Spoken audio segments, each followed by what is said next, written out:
tadi saya sebut tentang ise ya. Ise itu sebenarnya makna kalau dalam bahasa Perancis itu artinya eksperimen. Jadi semacam ujian. Meskipun sekarang kata ise itu kayak jenis tulisan tertentu. Nah, beliau ini nulis ise, cuma menariknya gaya isenya beliau itu ya tentang dirinya sendiri. Jadi kata De Montaigne itu saya ambil quotes dari beliau, semua aspek hidup kita, fisik dan mental itu layak direfleksikan. Tidak hanya ide-ide besar filsafat. Kita itu kan kayak ngaji filsafat ini bertahun-tahun kan sibuk dengan ide-ide besar filsafat. Lu kapan bahas dirimu sendiri? Hidup ini kan tentang kita masing-masing. Seolah-olah pikiranmu tidak ada harganya dibandingkan pikirannya Aristoteles, dibandingkan pikirannya Plato. Wong mereka merefleksi tentang hidup mereka sendiri. Berarti hidup kita itu sebenarnya juga layak kita refleksikan. Nah, makanya beliau nulis jenis ise itu yang isinya mengungkapkan tentang dirinya sendiri. Itu saya sebut kalimat awal di buku ise itu. Kepada pembaca, buku ini ditulis dengan niat baik. Dalam buku ini, aku ingin terlihat sesuai kenyataan diriku. Yang sederhana, alami, biasa.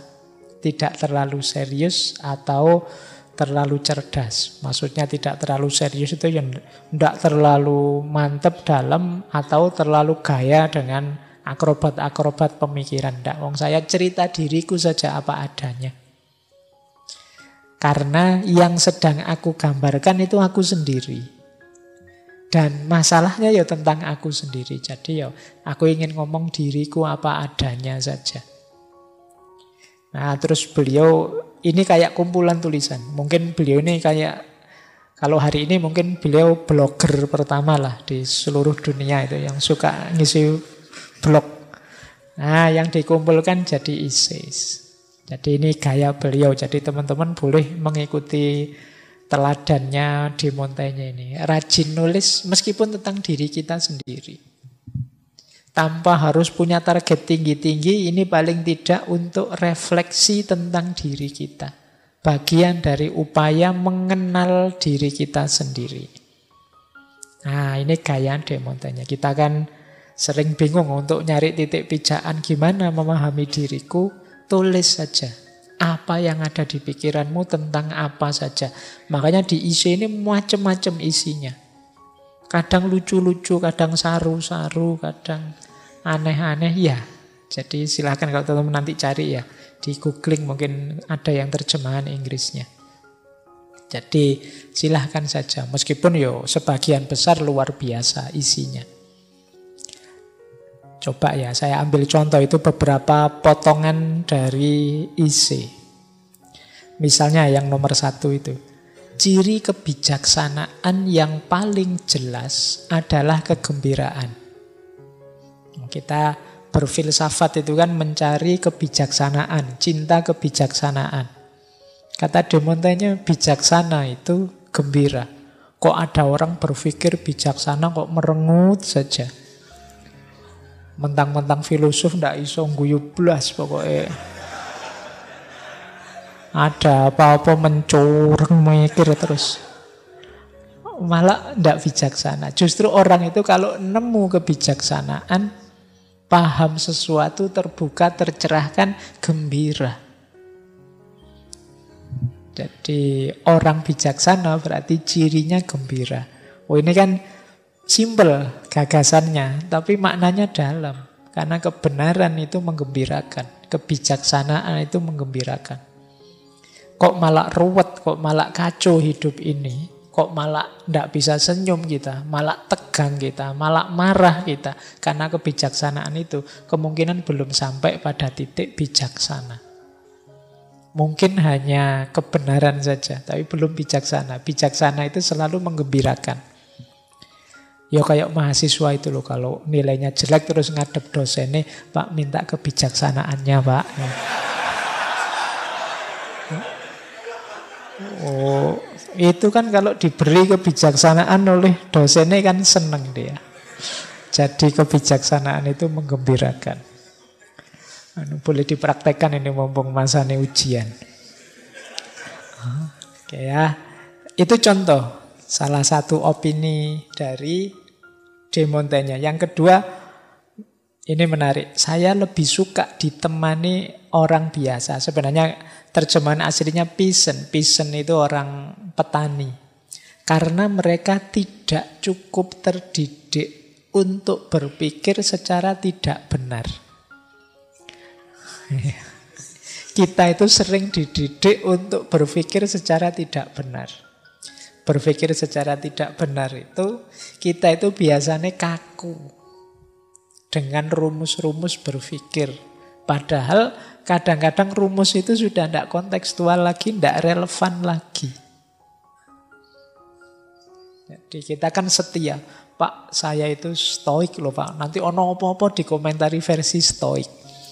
Itu malah tidak bijaksana. Akhirnya membaca apa saja kita terdistorsi, terdistraksi gara-gara itu. Pak, saya ini alirannya eksistensialis loh Pak. Terus ono apa-apa membacanya wah secara eksistensialis, apa-apa gitu terus dia. Malah tambah ruwet. Mending orang biasa katanya De Montaigne. Aku pengen gayanya orang biasa-biasa saja lebih enak. Pikirannya lebih murni, lebih spontan, lebih jernih. Daripada yang sudah bulet, ruwet. Kayak orang-orang yang diajari mikir. Mikir itu kalau diajari kan kadang-kadang kita terus setia dengan rumusnya. Akhirnya tidak ngerti konteks, tidak ngerti situasi. Sehingga kadang-kadang malah mengacaukan pemahaman, mengacaukan situasi juga. Jadi, ini menarik juga, ini contoh saja. Ada lagi yang saya ambil itu dari ia yang menyusun argumennya dengan keributan dan perintah, menunjukkan bahwa pikirannya lemah. Jadi kalau ada orang punya gagasan, kok terus ditanya, dasarnya apa sih? Argumenmu apa? Jawabannya adalah dengan keributan dan perintah. Keributan itu ya mungkin marah-marah. Jadi yang lain dimarahi semua. Atau merintah-merintah. Pokoknya kamu ikut saja, tidak usah terlalu banyak mikir. Pokoknya itu kemungkinan pikiran itu lemah. Jadi pikiran yang kuat akan bisa meyakinkan dengan argumen. Bukan dengan keributan, dengan perintah. Jadi kalau ada orang mikir terus kita tanya, itu maksudmu apa sih? Sudah nggak usah tanya-tanya, nantang piye. Nah, itu kemungkinan pikirannya lemah. Siapa sih kamu itu berani-beraninya tanya, itu kemungkinan pikirannya lemah. Nah, itu contoh gayanya De Montaigne. Nah, itu yang nomor 4 menarik. Tidak seorang pun bebas dari bicara omong kosong. Satu-satunya kemalangan adalah melakukannya dengan sungguh-sungguh. Nah, orang itu kan ya ngomongin tidak serius terus. Kadang-kadang kita ngomong itu ya omong kosong aja. Iseng-iseng santai ngomong kosong. Sayangnya kita sering omong kosong secara serius. Iya. Rugi kita. Ya omong kosong ya santai aja. Tidak usah diambil hati, nggak usah diambil hati. Namun sama-sama omong kosongnya kok terus tawuran. Ngapain? Ya kan? Kan banyak fenomena-fenomena itu kan. Ini jane ya omong kosong aja. Kira-kira besok kayak gimana itu. Tapi kok terus tawuran, gegeran. Itu namanya ngomong kosong secara serius. Itu kan kayak kalau di Jawa Timur dulu saya ingat ada ceritanya Ludruk. Itu kan ada Ludruk itu yang cerita, seandainya aku punya uang, aku akan beli kucing, ternak kucing. Yang satu, kalau aku punya uang, aku akan jualan ikan asin. Wah. Yang satu bilang, tapi nanti kucingmu diikat ya, biar tidak makan ikan asinku. Loh, kalau kucingku diikat, tidak ada orang lihat, tidak laku kucingku. Ya, ikan asinmu yang ditutupi. Kalau ditutupi nanti yang beli siapa? Terus gegeran. Jadi ini omong kosong yang secara serius. Kita sering begitu. Gitu loh. Hari ini kan banyak kan alegori semacam itu. Kira-kira pemilu yang akan datang aku suka yang ini, aku mau milih ini. Yang itu, oh enggak, kalau aku suka yang ini. Loh kamu musuhku berarti. Oh ya tantang-tantangan kok. Wong yo itu masih kira-kira besok calonnya ya orang mesti nyalon.